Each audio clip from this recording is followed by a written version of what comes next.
नमस्कार दोस्तों, स्टडी समझती चैनल पर आप सभी लोग का स्वागत है। और हम लोग देखेंगे आज खिलजी वंश, जो देख रहे हैं कि 1290 से 1320 अर्थात 30 वर्ष तक शासन किया। आइए देखते हैं। गुलाम वंश के शासन को समाप्त कर 13 जून 1290 को जलालुद्दीन फिरोज खिलजी ने खिलजी वंश की स्थापना की।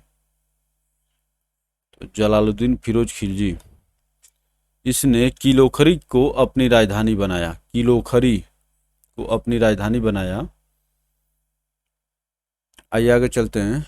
जलालुद्दीन की हत्या 1296 ईस्वी में उसके भतीजा एवं दामाद अलाउद्दीन खिलजी ने इलाहाबाद में कर दी, कड़ा मानिकपुर। तो जलालुद्दीन खिलजी, जो खिलजी वंश का संस्थापक था, उसकी हत्या जो है अलाउद्दीन खिलजी, भतीजा, भाई का लड़का और दामाद। तो जानते हैं कि मुस्लिमों में मैंने भाई के लड़के से अपने लड़की की शादी विवाह करने का प्रचलन है। तो चलिए आगे चलते हैं दोस्तों। इलाहाबाद में कर दी। 1296 ईस्वी में अलाउद्दीन दिल्ली का सुल्तान बना, अलाउद्दीन खिलजी। बहुत लोग को भ्रम होता है कि अलाउद्दीन खिलजी खिलजी वंश का संस्थापक था, तो ऐसा नहीं है।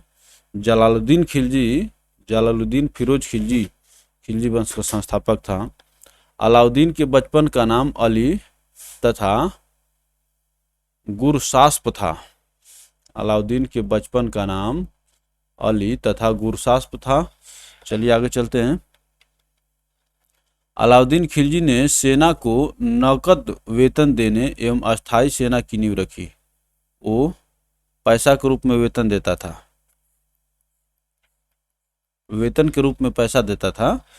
नकद, बहुत लोग इस शब्द को नगद कहते हैं, जो बोलते और सुनते हैबिट में हो गया है, लेकिन ये शब्द जो है नकद है, नकद।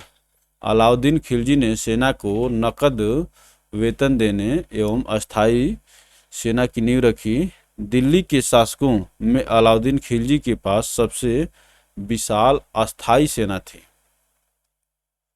अस्थायी सेना। चलिए आगे चलते हैं। घोड़ा दागने एवं सैनिकों का हुलिया लिखने की प्रथा की शुरुआत अलाउद्दीन खिलजी ने की। घोड़ा दागने एवं सैनिकों की हुलिया लिखने की प्रथा की शुरुआत अलाउद्दीन खिलजी ने की। अलाउद्दीन ने भू राजस्व की दर को बढ़ाकर उपज का 1/2 भाग कर दिया। भाई इतना ज़्यादा खर्च कर रहा था, नकद वेतन दे रहा था, तो देख रहे हैं कि आधा कर दिया। अलाउद्दीन ने भू राजस्व की दर को बढ़ाकर उपज का 1/2 भाग कर दिया, अर्थात आधा कर दिया। इसने खम्मस, लूट का धन में सुल्तान का हिस्सा 1/4 भाग के जगह पर स्थान पर 3/4 भाग कर दिया।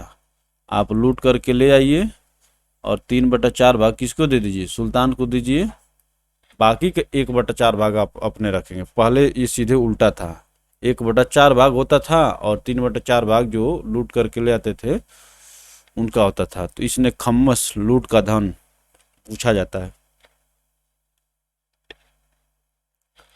इसने व्यापारियों में बेईमानी रोकने के लिए कम तौलने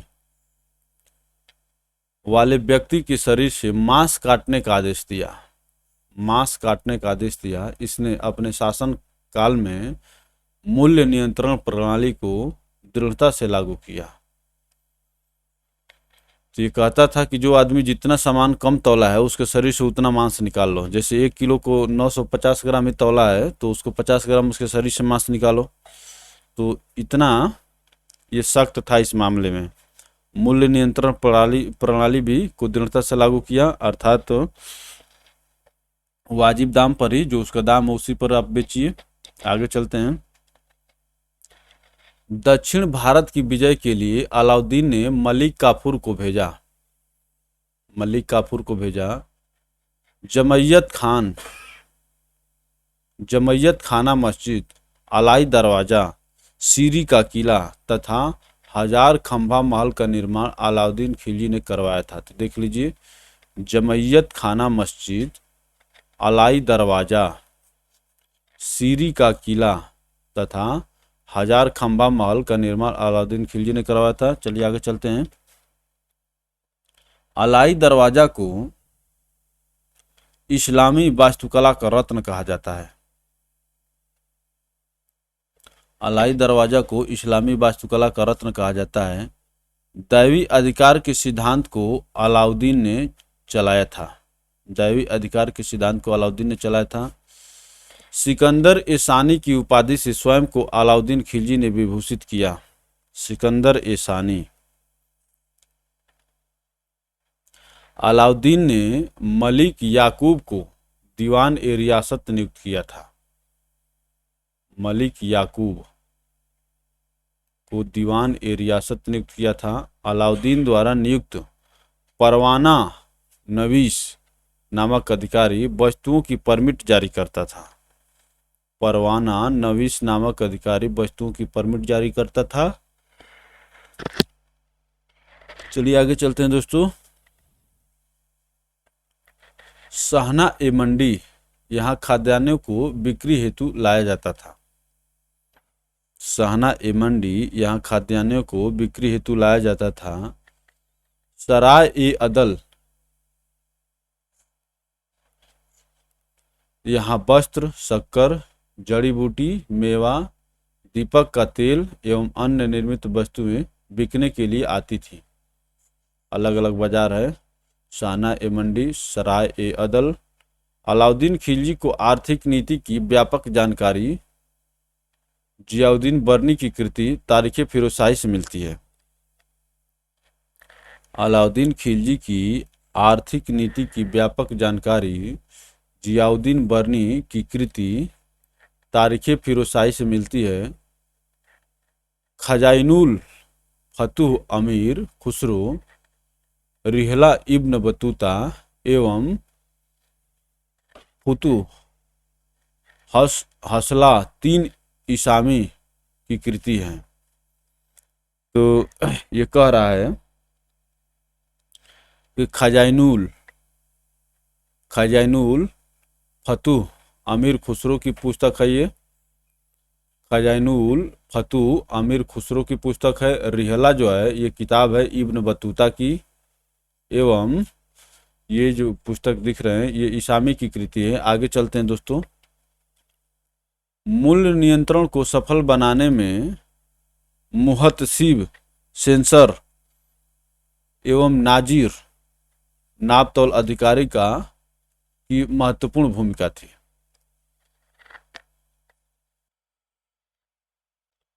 मूल्य नियंत्रण को सफल बनाने में मुहतसिब, सेंसर एवं नाजिर, नापतौल अधिकारी की महत्वपूर्ण भूमिका थी। मूल्य नियंत्रण, मुहतसिब, सेंसर एवं नाजिर, नापतौल अधिकारी की। राजस्व सुधारों के अंतर्गत अलाउद्दीन ने सर्वप्रथम मिल्क, इनाम एवं वक्फ के अंतर्गत दी गई भूमि को वापस लेकर उसे खालसा भूमि में बदल दिया। राजस्व सुधारों के अंतर्गत अलाउद्दीन खिलजी ने सर्वप्रथम मिल्क, इनाम एवं वक्फ के अंतर्गत दी गई भूमि को वापस लेकर उसे खालसा भूमि में बदल दिया। तो देखिए दोस्तों, राजस्व सुधार के अंतर्गत इसने क्या किया, मिल्क, इनाम और वक्फ के अंतर्गत जो भूमि दी गई थी उसको लेकर के उसे खालसा भूमि में बदल दिया। खालसा। आइए देखते हैं आगे, ये बहुत रोचक तथ्य बताए। चलिए आगे, इसमें 1-2 ठो चार्ट की तरह थे ये, जो इनको भी देख लेना जरूरी है।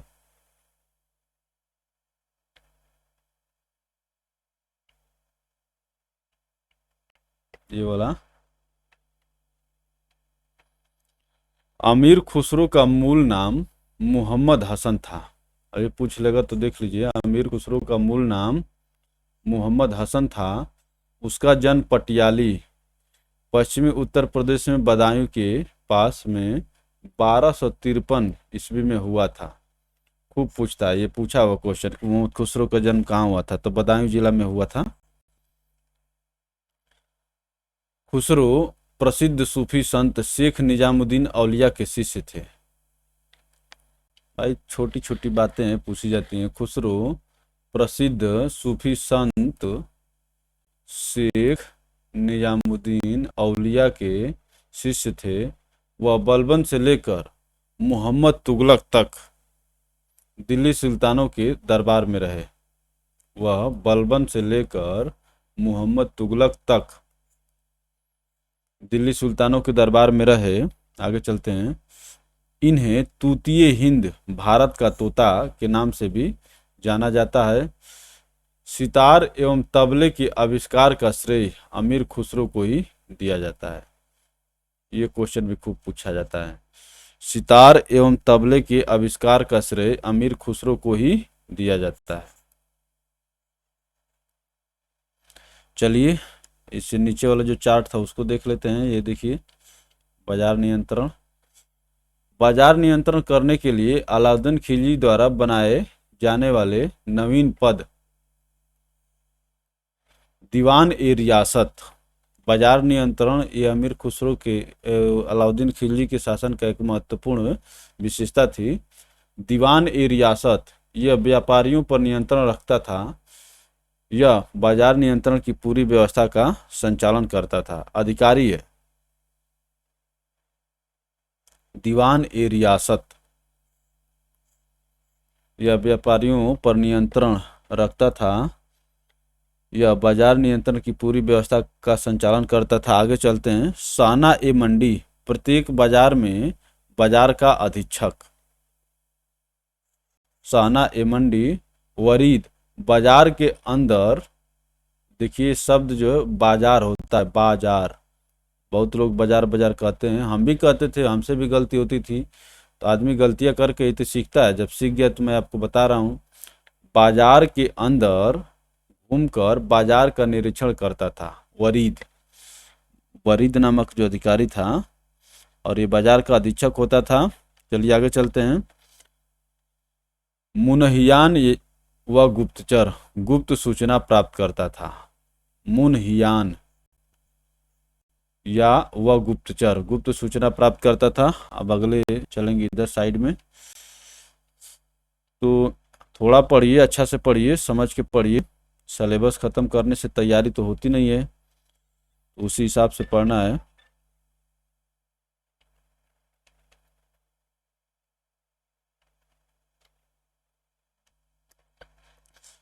तो दोस्तों देखिए, आगे हम लोग देखेंगे। अलाउद्दीन खिलजी द्वारा लगाए जाने वाले दो नवीन कर थे। चराई कर दुधारू पशुओं पर लगाया जाता था, एवं गढ़ी कर घरों एवं झोपड़ी पर लगाया जाता था। भैया खर्चा करता था तो कर तो वसूलेगा। तो चराई कर और गढ़ी कर। अब देखिए, अभी आपसे पूछ लेगा कि अलाउद्दीन खिलजी द्वारा लगाएगा गढ़ी कर क्या था, तो उसी में ऑप्शन में रहेगा कि घरों एवं झोपड़ी पर लगाया जाता था। तो वही आपका विकल्प सही हो जाएगा। चलिए आगे चलते हैं, इसी तरह धीरे धीरे पढ़ेंगे। अलाउद्दीन खिलजी के शासन काल में 1297 से 1306 ईस्वी तक मंगोलों के 6 आक्रमण हुए। प्रथम आक्रमण इतने में कादर खां के नेतृत्व में, दूसरा आक्रमण 98 में सल्दी के नेतृत्व में, तीसरा आक्रमण इतने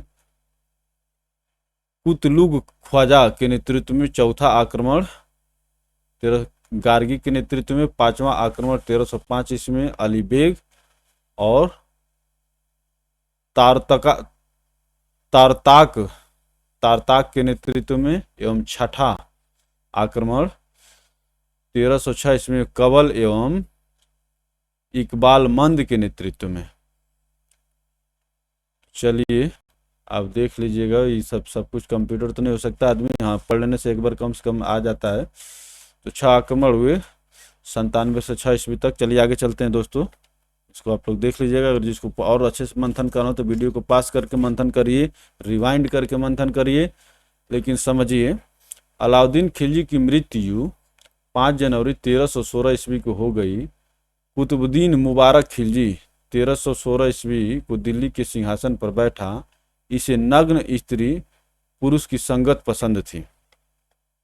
नग्न स्त्री पुरुष की संगत पसंद थी। कहने का मतलब कि देखिए, अलग अलग आदमी का अलग अलग स्वाद होता है। ये नंगे स्त्री और पुरुष की आदमी की तरह संगत पसंद थी, तो उनके साथ रहना पसंद करता था। आगे चलते हैं। कुतुबुद्दीन मुबारक खिलजी, ये अलाउद्दीन खिलजी जो इतना अच्छा शासक हुआ, उसके बाद ये नालायक आ गया, ठीक है ना। अब देखिए, मुबारक खिलजी कभी कभी दरबार में स्त्रियों का वस्त्र पहनकर आ जाता था। देख रहे हैं ना, ये जम के मनोरंजन करता था, जनता से कोई मतलब नहीं था। मुबारक खिलजी कभी कभी दरबार में स्त्रियों का वस्त्र पहनकर आ जाता था। बरनी के अनुसार मुबारक कभी कभी नग्न होकर दरबारियों के बीच दौड़ा करता था। देख रहे हैं ना, बरनी जो लेखक हैं ये बता रहे हैं कि कभी कभी नग्न होकर दरबारियों के बीच में दौड़ा करता था। ये तो बहुत खुराफाती आदमी निकला मुबारक खिलजी। देख रहे हैं ना, अलाउद्दीन खिलजी इतना महान और इतना प्रतापी शासक हुआ जिसका बाजार नियंत्रण, मूल्य नियंत्रण, ये सब जो चीज़ें जो है आज तक माने प्रसिद्ध हैं, फेमस हैं। और उसके बाद ये मुबारक खिलजी आता है। अब देख रहे हैं कि नग्न स्त्री पुरुष की संगत पसंद थी उसको। मुबारक खान ने खलीफा की उपाधि धारण की। आगे चलते हैं। मुबारक के वजीर खुसरो खां 1320 ईस्वी को इसकी हत्या कर दी और स्वयं दिल्ली के सिंहासन पर बैठ गया। लीजिए, हत्या के पात्र था ही, ठीक है ना। मुबारक के वजीर खुसरो खां ने 1320 ईस्वी में इसकी हत्या कर दी और स्वयं दिल्ली के सिंहासन पर बैठा। खुसरो खां ने पैगंबर के सेनापति की उपाधि धारण की। पैगंबर के सेनापति, कहता था कि हम पैगंबर के सेनापति हैं। तो पहला था दिल्ली सल्तनत पर गुलाम वंश, दूसरा बात खिलजी वंश, तीसरा हो गया तुगलक वंश। अब हम लोग देखेंगे तुगलक वंश के बारे में। तो तुगलक वंश जो है 1320 से 1398 लंबा शासन काल है इसका। 1320 ईस्वी को खुसरो खां को पराजित करके गाजी मलिक या तुगलक गाजी गयासुद्दीन तुगलक, इसको गयासुद्दीन तुगलक कहिए, इसको गाजी मलिक भी कहते हैं। ये तो आप समझ रहे हैं कि शॉर्टकट में इसको कैसे करेंगे। गाजी मलिक कह लीजिए या गयासुद्दीन तुगलक कह लीजिए, के नाम से 1320 में दिल्ली के सिंहासन पर बैठा। आइए देखते हैं ये क्या क्या कुरफात करता है। तुगलकी फरमान आप लोग सुने हैं ना, ये इसी से जुड़ा हुआ। देखिए ये क्या क्या करता है। गयासुद्दीन ने अलाउद्दीन के समय लिए गए अमीरों को भूमि को पुनः लौटा दिया, बांटना शुरू किया प्रसाद। अमीरों की भूमि को पुनः लौटा दिया। इसने सिंचाई के लिए कुएं एवं नहरों का निर्माण करवाया। ये काम सही किया है, कुओं एवं नहरों का निर्माण कर। देखिए एकदम डूब करके आनंद लेते हुए पढ़ेंगे तो दिमाग में एंट्री करेगा। सिंचाई के लिए कुएं एवं नहरों का निर्माण करा। संभवतः नहरों का निर्माण करने वाला गयासुद्दीन प्रथम शासक था। गयासुद्दीन का मतलब तुगलक, गयासुद्दीन तुगलक, गयासुद्दीन तुगलक पहला शासक था। आगे चलते हैं। गयासुद्दीन तुगलक ने दिल्ली के समीप स्थित पहाड़ियों पर तुगलकाबाद नाम का एक नया नगर स्थापित किया। रोमन शैली में निर्मित इस नगर में एक दुर्ग का निर्माण भी हुआ। इस दुर्ग को 56 कोट के नाम से भी जाना जाता है। तो दिल्ली के समीप पहाड़ियों पर तुगलकाबाद, तो यही गयासुद्दीन तुगलक तुगलकाबाद बसाया। रोमन शैली में निर्मित है। ये पूछ लेगा तो क्या करेंगे। गयासुद्दीन तुगलक की मृत्यु 1325 ईस्वी में बंगाल के अभियान से लौटते समय जूना खां द्वारा निर्मित लकड़ी के महल में दबकर हो गई। जूना खां, भाई देखिए, अस्थायी कैंप बना था, निर्मित लकड़ी के महल में दबकर हो गई। गयासुद्दीन के बाद जूना खां मोहम्मद बिन तुगलक के नाम से दिल्ली के सिंहासन पर बैठा। गयासुद्दीन के बाद जूना खां मोहम्मद बिन तुगलक के नाम से दिल्ली के सिंहासन पर बैठा। मध्यकालीन सभी सुल्तानों में मोहम्मद बिन तुगलक सर्वाधिक शिक्षित, विद्वान एवं योग्य व्यक्ति था। आगे चलते हैं। मोहम्मद बिन तुगलक को अपनी सनक भरी योजनाओं क्रूर कृत्यों एवं दूसरे के सुख दुख के प्रति उपेक्षा भाव रखने के कारण स्वप्नशील, पागल एवं रक्त पिपासु कहा गया है। देखिए दोनों बातों में कितना कंट्राडिक्शन है, विरोधाभास है। कि यहाँ पर यह है कि मोहम्मद तुगलक सर्वाधिक शिक्षित, विद्वान एवं योग्य व्यक्ति था, ये तो बात सही है। यहाँ पर देखिए मोहम्मद बिन तुगलक को अपनी सनक भरी योजनाओं, क्रूर कृत्यों एवं दूसरे के सुख दुख के प्रति उपेक्षा भाव रखने के कारण स्वप्नशील, पागल एवं रक्त पिपासु कहा गया। कहने का मतलब कि ये सनकी आदमी था। मोहम्मद बिन तुगलक ने कृषि के विकास के लिए अमीर एकोही नामक एक नवीन विभाग की स्थापना की। देखिए ये काम सही किया है। इसमें अभी आपसे पूछ लेगा तुगलक के समय में अमीर एकोही नामक विभाग किस चीज से जुड़ा हुआ था, तो कृषि के विकास से जुड़ा हुआ था। आगे चलते हैं। मोहम्मद बिन तुगलक ने अपनी राजधानी दिल्ली से देवगिरी में स्थानांतरित की और इसका नाम दौलताबाद रखा। दिल्ली से देवगिरी में स्थानांतरित की और इसका नाम दौलताबाद रखा। ये भागना चाहता था, सोचता था कि अपनी राजधानी को हम दक्षिण में ले जाएंगे तो उत्तर के तरफ से जो आक्रमण होते थे उससे हम माने थोड़ा सा कुछ समय तक बचेंगे और उसके बाद फिर अपना जो व्यवस्था करना वो करेंगे। सांकेतिक मुद्रा के अंतर्गत मोहम्मद बिन तुगलक ने कांसा फरिश्ता के अनुसार, तांबा बरनी के अनुसार धातुओं के सिक्के चलवाए, जिनका मूल्य चांदी के मूल्य टका के बराबर होता था। बताइए, कांसा और तांबा का मूल्य जो है चांदी के मूल्य टका के बराबर होता था। एडवर्ड थॉमस ने मोहम्मद बिन तुगलक को प्रिंस ऑफ मनियर्स की संज्ञा दी है। प्रिंस ऑफ मनियर्स। चलिए आगे चलते हैं। तो कांसा और तांबा का सिक्का चलवाया। आगे चलते हैं। अफ्रीकी मोरक्को यात्री इब्न बतूता लगभग 1333 ईस्वी में भारत आया। सुल्तान ने इसे दिल्ली का काजी नियुक्त किया। 1342 ईस्वी में सुल्तान ने इसे अपने राजदूत के रूप में चीन भेजा, इब्न बतूता को। ये सब मोहम्मद बिन तुगलक का काम है। हाँ, ये है कि सांकेतिक मुद्रा पूछता है, जो शब्द पूछता है मैं आपको बताते चल रहा हूँ। पूछा जाता है कि सांकेतिक मुद्रा का प्रचलन कौन किया, कौन चलाया, तो ये मोहम्मद बिन तुगलक ही था। देखिए कांसा और तांबा का चलाया है जो, और जो चांदी के रुपए टका के बराबर होता था।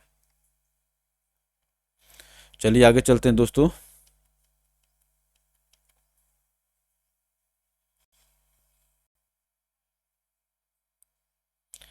इब्न बतूता की पुस्तक रेहला, ये पूछा जाता है रेहला कौन लिखा है या ये इसका लेखक कौन है। इब्न बतूता की पुस्तक रेहला में मोहम्मद तुगलक के समय की घटनाओं का वर्णन है। इसने अपनी पुस्तक में विदेशी व्यापारियों के आवागमन, डाक चौकियों की स्थापना यानी डाक व्यवस्था एवं गुप्तचर व्यवस्था के बारे में लिखा है। तो इसको ये चीन भी भेजा था दूत बनाकर। विदेशी व्यापारियों के आवागमन, डाक चौकियों की व्यवस्था यानी डाक व्यवस्था एवं गुप्तचर व्यवस्था के बारे में लिखा है। मोहम्मद तुगलक ने जिन प्रभासूर नामक जैन साधु के साथ विचार विमर्श किया था। जिन प्रभासूर नामक जिन प्रभासूर नामक जैन साधु के साथ विचार विमर्श किया था। मोहम्मद बिन तुगलक की मृत्यु 1351 ईस्वी को सिंध जाते समय थट्टा के निकट गोडाल में हो गई। क्या कह रहा है, सिंध जाते समय थट्टा के निकट गोडाल में हो गई। मोहम्मद बिन तुगलक के शासनकाल में दक्षिण में हरिहर एवं बुक्का नामक दो भाइयों ने 1336 ईस्वी में स्वतंत्र राज्य विजयनगर की स्थापना की। ये बहुत ही महत्वपूर्ण फैक्ट पूछा जाता है कि विजयनगर के राज्य की स्थापना कब हुई। 1336 ईस्वी में कौन किया? हरिहर एवं बुक्का नामक दो भाइयों ने किया था। देखिए क्या कर, मोहम्मद बिन तुगलक के शासनकाल में दक्षिण में हरिहर एवं बुक्का नामक दो भाइयों ने 1336 ईस्वी में स्वतंत्र राज्य विजयनगर की स्थापना की। आगे चलते हैं। महाराष्ट्र में अलाउद्दीन बहन शाह ने 1347 ईस्वी में स्वतंत्र बहमनी राज्य की स्थापना की।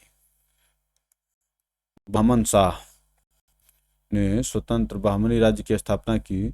मोहम्मद बिन तुगलक की मृत्यु पर इतिहासकार बदायूनी लिखता है, अंततः लोगों को उससे मुक्ति मिली और उसे लोगों से। कहने का मतलब कि लोग इससे परेशान थे और ये लोगों से परेशान था।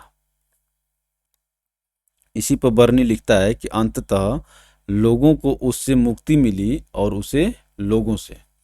आगे चलते हैं। मोहम्मद बिन तुगलक शेख अलाउद्दीन का शिष्य था।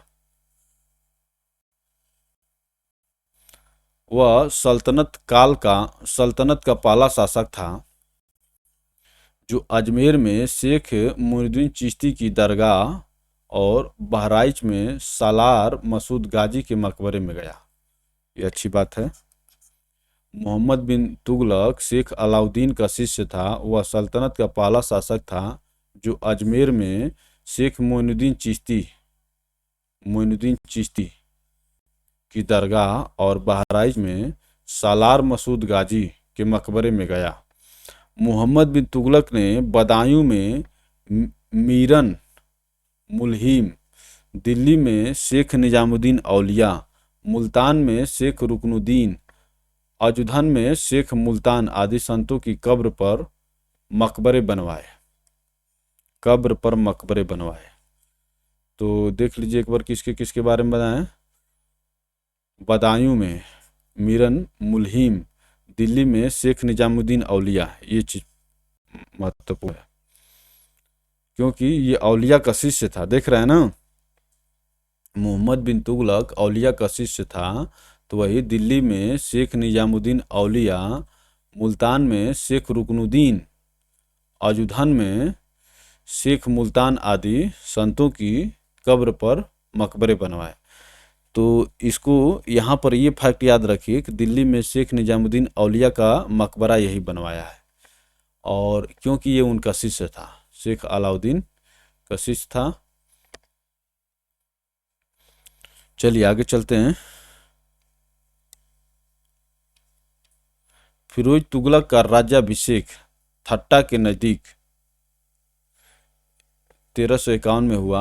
पुनः फिरोज का राज्याभिषेक दिल्ली में अगस्त 1351 को हुआ। खलीफा द्वारा इसे कासिम अमीर उल मोममीन की उपाधि दी गई। तो ये दो बार, एक बार मार्च में और एक बार अगस्त में। तो यही पूछ लगा किस तुगलक वंश के किस शासक का राज्याभिषेक दो बार हुआ, तो आपसे ये जो है फिरोज तुगलक है।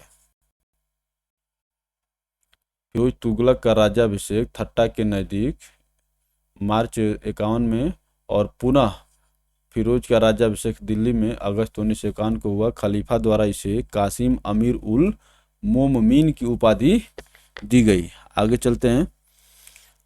राज व्यवस्था के अंतर्गत फिरोज ने अपने शासनकाल में 24 कष्टदायक करों को समाप्त कर केवल 4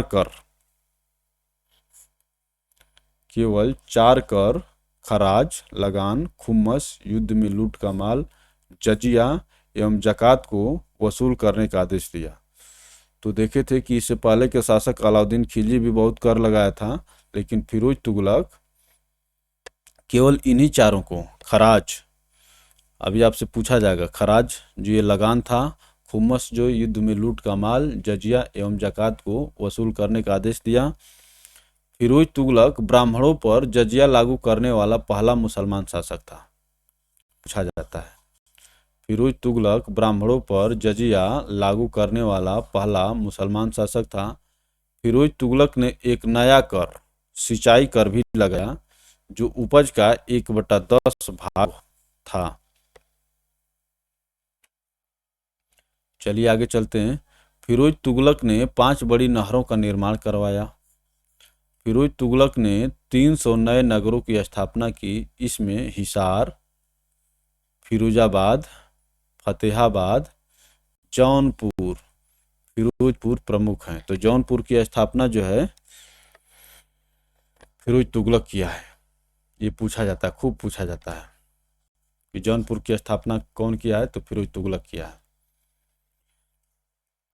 आइए आगे चलते हैं। इसके शासनकाल में खिजराबाद, टोपरा गांव एवं मेरठ से अशोक के 2 स्तंभों को लाकर दिल्ली में स्थापित किया गया। टोपरा गांव एवं मेरठ से अशोक के 2 स्तंभों को लाकर दिल्ली में लाकर स्थापित किया गया।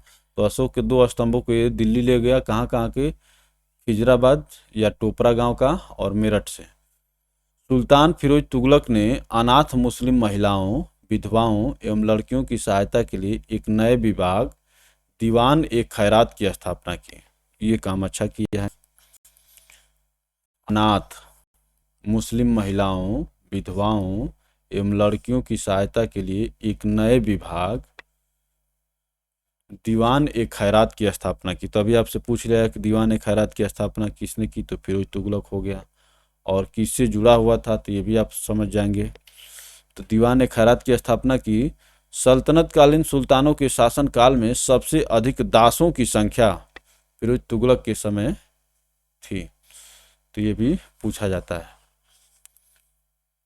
लगभग 1,80,000 इसके समय में दास थे। दासों की देखभाल के लिए फिरोज ने एक नया विभाग, दीवान ए बंदगान की स्थापना की। वाह, जानकारी मिल रही है तो मन जो है गदगद हो जा रहा है। दासों की देखभाल, इसके समय में दासों की संख्या सबसे ज़्यादा थी, 1,80,000 के आसपास।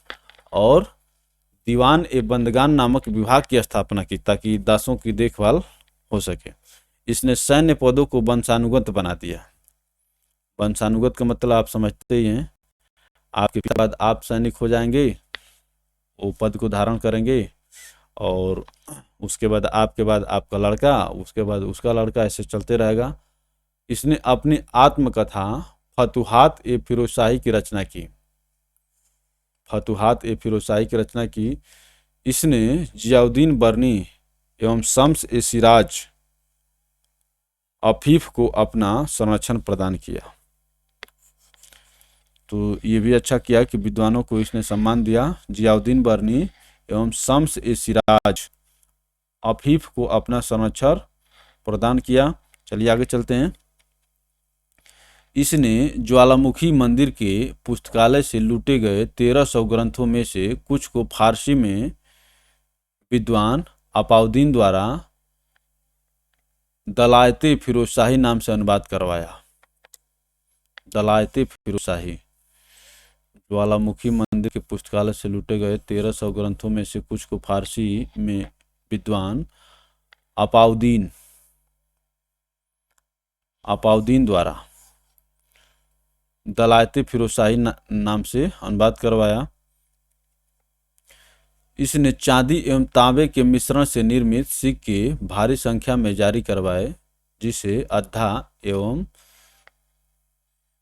बिख कहा जाता था। ये दोनों का मिश्रण बना दिया।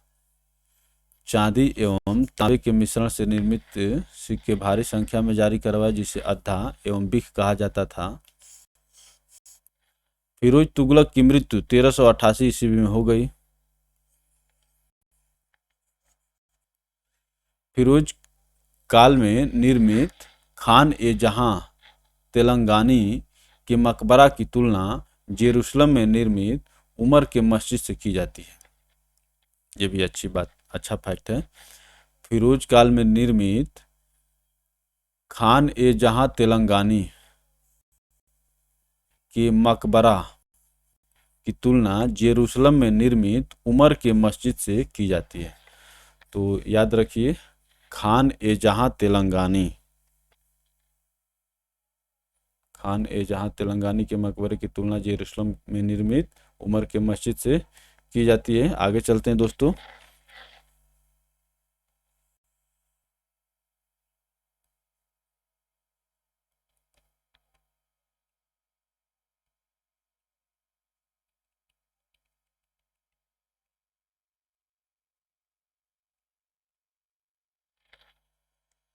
सुल्तान फिरोज तुगलक ने दिल्ली में कोटला फिरोज शाह दुर्ग का निर्माण करवाया। थोड़ा सा क्या कर रहे हैं। सुल्तान फिरोज तुगलक ने दिल्ली में कोटला फिरोज शाह दुर्ग का निर्माण करवाया।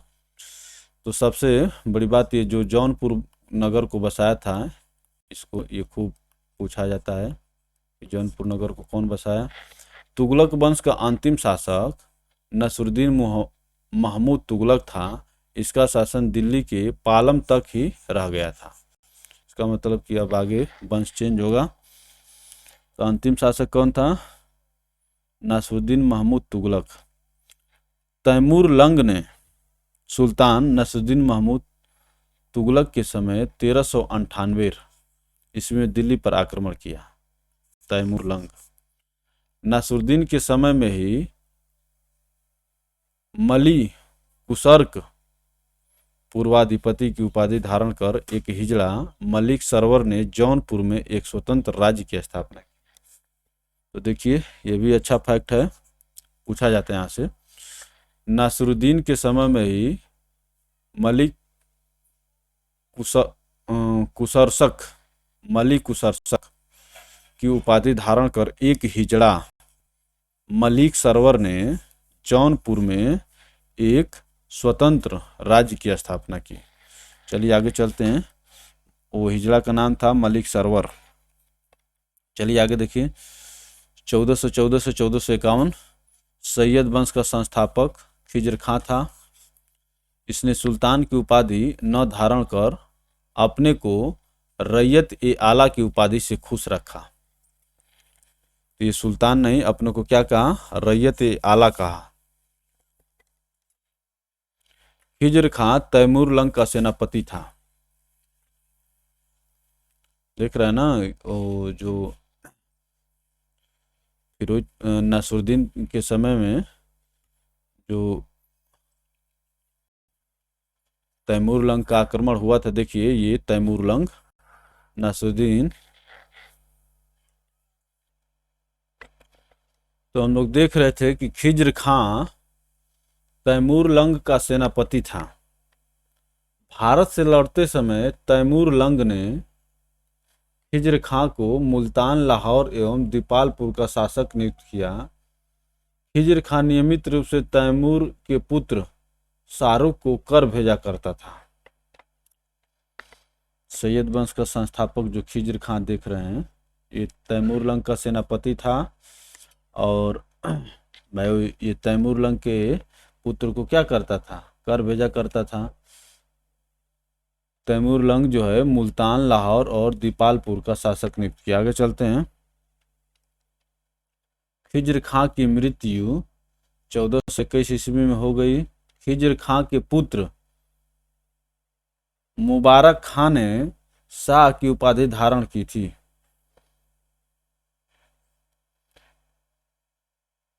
याहिया बिन अहमद सरहिंदी को मुबारक शाह का संरक्षण प्राप्त था।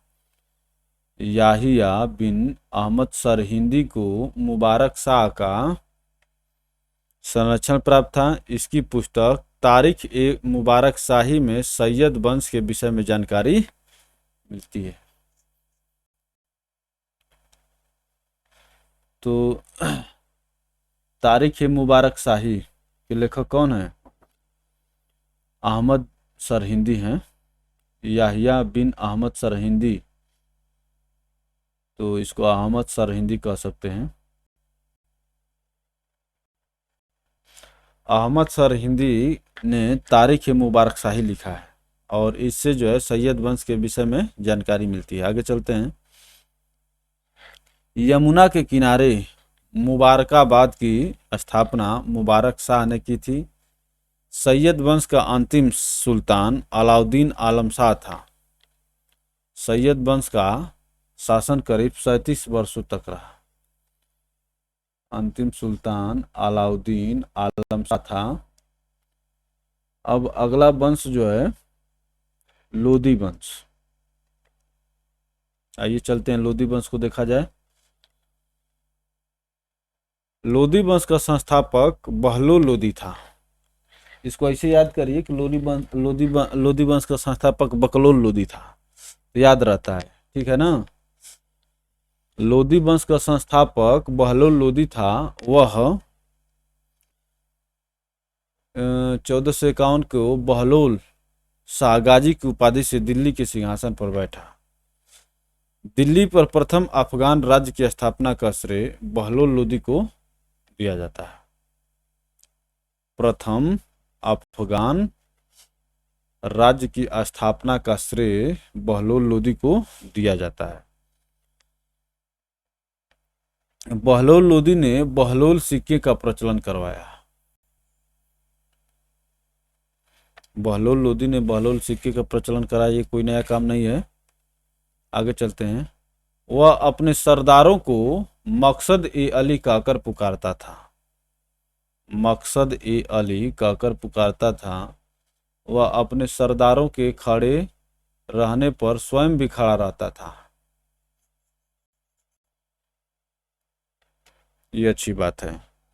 वह अपने सरदारों के खड़े रहने पर स्वयं भी खड़ा रहता था। बहलोल लोदी का पुत्र निजाम खां सुल्तान सिकंदर शाह की उपाधि से दिल्ली के सिंहासन पर बैठा। निजाम खां सुल्तान सिकंदर शाह की उपाधि से दिल्ली की गद्दी पर बैठा। 1504 ईस्वी में सिकंदर लोदी ने आगरा शहर की स्थापना की, पूछा जाता है।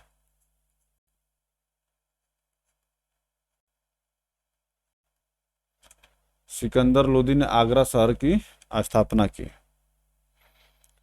तो भूमि के लिए मापन के प्रमाणिक पैमाने गजे सिकंदरी का प्रचलन सिकंदर लोदी ने किया। गजे सिकंदरी भूमि के लिए मापन के प्रमाणिक पैमाना गजे सिकंदरी का प्रचलन सिकंदर लोदी ने किया। गुलरुखी शीर्षक से फारसी कविताएं लिखने वाला सुल्तान सिकंदर लोदी था। गुलरुखी शीर्षक से फारसी कविताएं लिखने वाला सुल्तान सिकंदर लोदी था। आगे चलते हैं। सिकंदर लोदी ने आगरा को अपनी नई राजधानी बनाया।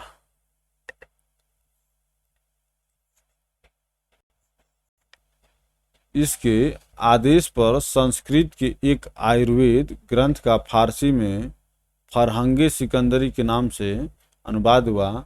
इसने नगरकोट के ज्वालामुखी मंदिर की मूर्ति को तोड़कर उसके टुकड़ों को कसाईयों को मांस तोलने के लिए दे दिया था। इसने नगरकोट के ज्वालामुखी मंदिर की मूर्ति को तोड़कर उसके टुकड़ों को कसाईयों को मांस तोलने के लिए दे दिया था।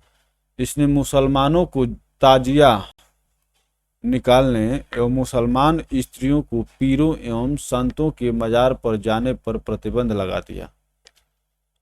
तो देख रहे हैं, ताजिया जो निकाला जाता है, इसने मुसलमानों को ताजिया निकालने एवं मुसलमान स्त्रियों को पीरों तथा संतों के मजार पर जाने पर प्रतिबंध लगा दिया।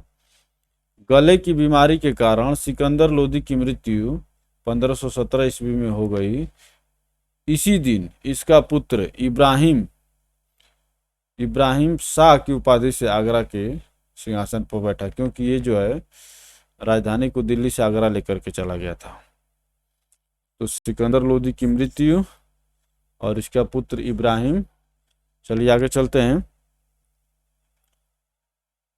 21 अप्रैल 1526 ईस्वी को पानीपत के प्रथम युद्ध में इब्राहिम लोदी बाबर से हार गया। इस युद्ध में वह मारा गया।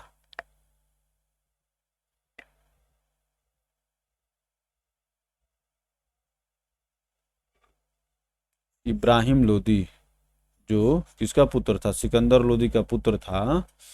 तो वही देखिए, पानीपत के प्रथम युद्ध में इब्राहिम लोदी बाबर से हार गया और वह इस युद्ध में मारा गया। देख रहे हैं ना, आप नहीं भूलेंगे। सिकंदर लोदी की मृत्यु हो जाती है 1517 में। उसके बाद उसका पुत्र इब्राहिम लोदी बैठता है और पानीपत के प्रथम युद्ध जो 1526 में हुआ था वो बाबर से हार गया और उसी में मारा भी गया। बाबर को भारत पर आक्रमण के लिए निमंत्रण पंजाब के शासक दौलत खां लोदी एवं इब्राहिम लोदी के चाचा आलम खां ने दिया था। दौलत खां लोदी एवं इब्राहिम लोदी जो मारा गया के चाचा आलम खां ने दिया था। मोठ की मस्जिद का निर्माण सिकंदर लोदी के वजीर द्वारा करवाया गया था, अर्थात सिकंदर लोदी ही करवाया था। मोठ की मस्जिद का निर्माण सिकंदर लोदी के वजीर द्वारा कराया गया था। आगे चलते हैं।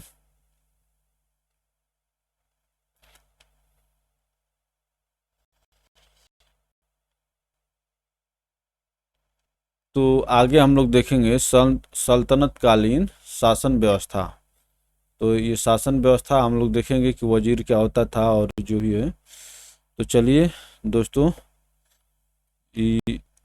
आज के लिए इतना ही हम लोग रहने देते हैं।